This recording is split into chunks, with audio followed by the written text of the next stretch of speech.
Chablis par la Maison Caree.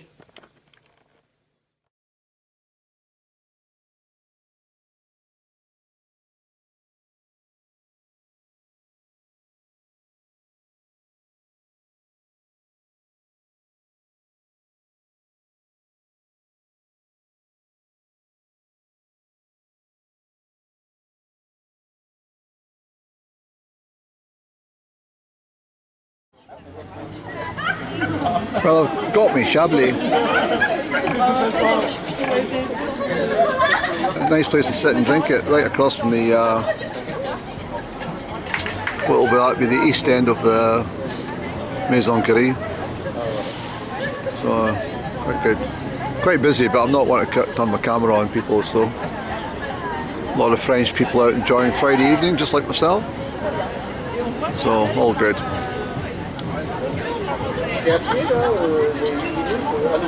I don't think that's the original Roman structure. I think what happened there, I think that was built as a mausoleum to one of the emperors much later. But apparently the not the mausoleum, but the amphitheatre just down, I took a picture of at night. Apparently that's been there. It's the original. One of the best preserved Roman amphitheatres in the whole of Europe. So that's quite good to know. And I think I've got something in the back of my brain that tells me that Nimes is famous for denim. I'm sure that's the case. Denim. And that's why they called it denim. I'm sure I may be wrong. I think this is well before the days of Levi and stuff like that, and Wrangler. But it's just wonderful. Look at the buildings. I keep my camera high because I'm not wanting to bring in beautiful French girls into my picture in case they think I'm up to something. So, but mind you, I think that I must have some kind of usual features because I keep getting a lot of what do you call it, glances. Not with my camera on, but just when I'm sitting. I think they think my woolen jumper is not quite appropriate for the French evenings, which is sitting about 16 or 17 degrees. But that said and done, that said and done, it's a case of I thought I'd put on the pullover. I took it off when I was having my meal, obviously, in the restaurant and in the hotel. But I've had a wander about, and just so I don't feel a bit chilled, I just thought I'd put the jumper on. Why am I sitting talking a lot of nonsense? Well, I'm waiting in this Chablis to hit one of Up and Down's favourite aperitifs. Several glasses before she even tucks into her smoked salmon. I can assure you of that. Yeah, I'm thinking to myself that, well, what you do, because you think when you're sitting on your own, don't you? It's easy enough back home to break into conversation with somebody, but not quite so easy when you're in a different line. That's why I'm saying that already, it must have been really difficult for her. But anyway, I'm thinking as well that she had given me ample opportunity. I'm not saying that it's not possible. Put it this way, I've made a lot of suggestions that you cross oceans to be with somebody, and I really regret not just. I just didn't have the. It kind of seems like that's the way life is at times. With the very time you need everything to be in place, it's not. And I think all the years between me and Up and Down has always been hurdles. There's always been some barriers to us from all.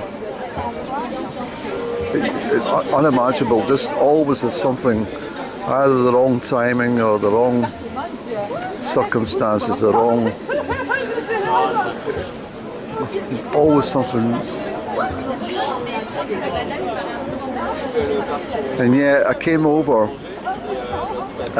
but I came over with insufficient funds. I think I remember arriving in from Bordeaux, and haven't a clue what I was, where I was meant to be going. I came off the train station, I said the name de garde, and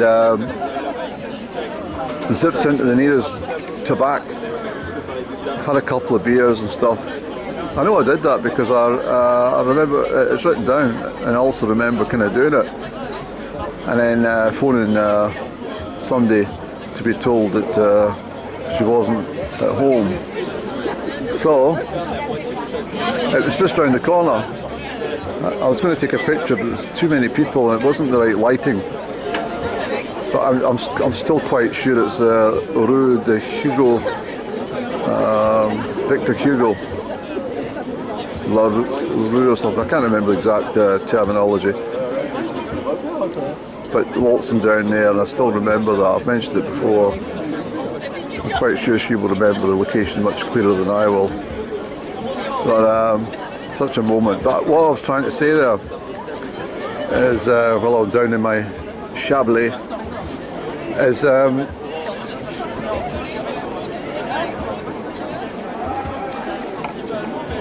if I'd gone to my grand, or I went to everybody.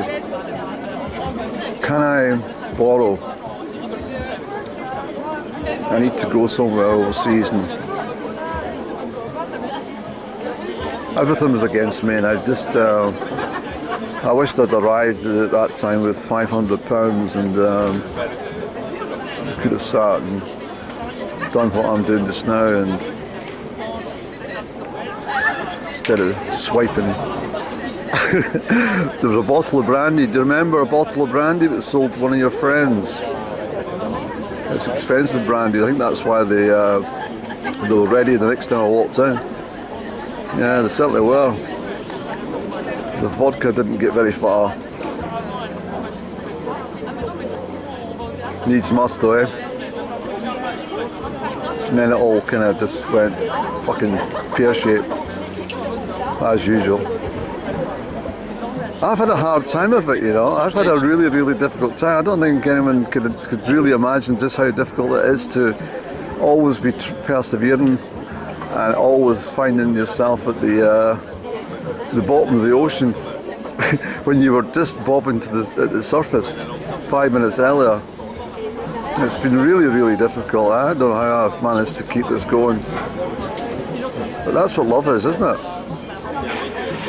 It doesn't matter what is put in place, you just keep going.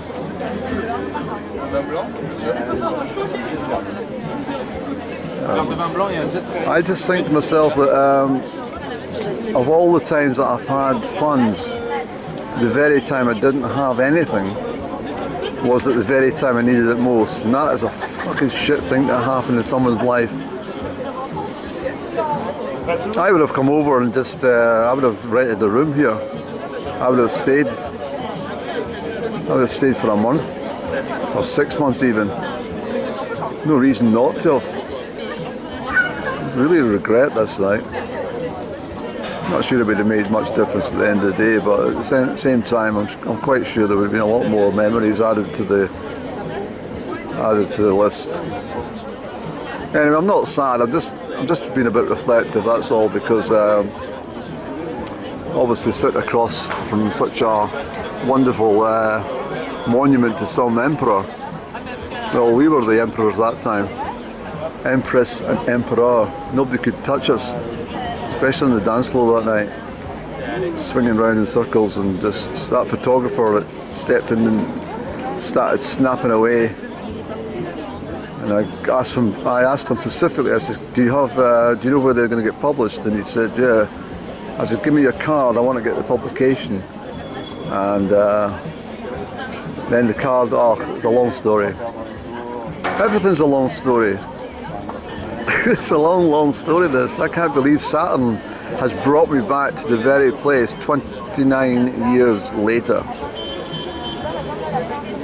Saturn's return is doing its business. I hope it continues. I hope he does it well. Please give me a fucking chance. Please, Saturn or somebody else. Yeah, blue polka dot dress. It's a blue polka dot dress. Absolutely exquisite. I'm not joking. It was like, honestly. Can I get another Chablis, please? Chablis? Yes, please. And I just thought to myself, oh, I think the terminology I would have used at that time would have been absolutely voluptuous. I don't think I know any words, any other words to describe it at that time other than voluptuous. I can't think of anything else. Probably just stunning would have just done the job, but maybe that's my problem. I always try to push the words. Hi there, you look voluptuous. This fucking Chablis is voluptuous, I'll tell you that. I remember when friends were up from London. I was working with them down in London, and they came up and we rented a chalet up at St Fillan's at the Four Seasons. It was quite expensive when I think about it. Well, we decided we were going to have a really proper time, so the three of us rented out this fantastic chalet on the grounds of Four Seasons Hotel. Of course, I worked for the people who owned the Four Seasons at one point, so we got a bit of a deal. However, we're in the restaurant, and we were sitting there, and we kind of agreed that we'd wind up one of our former colleagues, Neil. He was a Mancunian. So Joe from Templemore, Tipperary, great friend of mine. That was the guy I was meant to go to his wedding in May, but the fortune teller said you won't be going to the wedding. You'll be going to France, and that's exactly what happened. That's exactly where I am just now, same place. But anyway, Neil was ordering the wine, and he said, a bottle of Chablis, can we get this one and that one and these? And we started to kind of snigger and titter at him for a bit of a wind up. And he says, what's the matter? And we said, you're saying Chablis, it's not Chablis, it's Chablis. Right? He said, is it? Fuck, it's Chablis. And me and Joe shaking their heads and said, no, you got it wrong, Neil. It's Chablis. Unknown to him, I'd already had a word with the waiter, the wine waiter. And when we called him over, I said, could you settle a little argument here? Our friend Neil thinks it's Chablis, but could you correct him? And then the wine waiter says, no, you're definitely wrong. I'm sorry to say, but it's actually Chablis. And fucking Neil's face, man, you know, because that was his pride and joy. His connoisseur of wine had suddenly collapsed over a wind-up. That was the same guy, sorry to rant on, but it's important. That was the same guy, I says to him in the 470 bedroom Barbican Hotel, I says to him, what's your purpose in London? He said, I'm just getting work, mate, you know, just fight. And he told me a story in Manchester, which I'm not going to repeat in camera, which was affected him badly. But I said to him I was down in London to assassinate the Panamanian president, Goshi Rivas. I said, don't say anything, will you? And fucking hell, man, we're on night shift, and I says to Joe, go and give Neil a bell, right? Put on an accent or something, kid on your folk that are involved in this conspiracy to assassinate the Panamanian president, Goshi Rivas, which doesn't even exist. That's not his name. I'm sure it's not, at least. Hope not. But anyway, phone call came through, and Neil took the call, and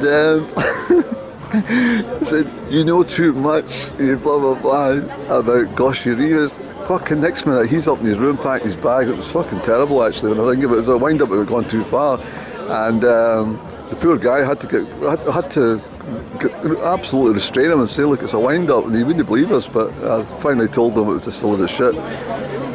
And just other thing came to mind, one of the Nigerian porters, quite amusing actually when I think about it, but got him to help carry a box up to the fucking top floor, well obviously using the lifts first of all, but then taking it to a room on the top floor. And but when we got to the top floor, I heard Joe saying as I put it down on the floor, okay, next minute I just fucking burst out this box, man. You ought to have seen this guy. This guy had obviously been affected with some sort of juju from Kenya or something like that. And he fucking nearly went through the roof, man, and shit himself. That's a good place to work, like. That's where I designed the very first, I suppose you could call it a first transmission of a calculator. We had phones all along the reception area, and I had this tiny little Texan calculator, and so I would say to one of the guys, like Neil or somebody else that was gullible, I'd say, "What's this?" And I would press the digits off the calculator, and the phone across on the fucking other side of the restaurant, or the other side of even the reception or whatever, would start ringing depending what number I used. She says, "That's fucking amazing. Did you design that?" I said, yeah, I've done that. Right? But what I didn't know is that Joe was on cue, and every time I pointed the calculator in some direction, he knew what number it pressed. So you can see that I've actually been fucking winding up people for a very long time. It's good fun. But I've never wound up my up and down friend. Never ever. I've never pulled any stunts on her. Not one. She's too precious for that, you know. Chablis is definitely coming to tune now.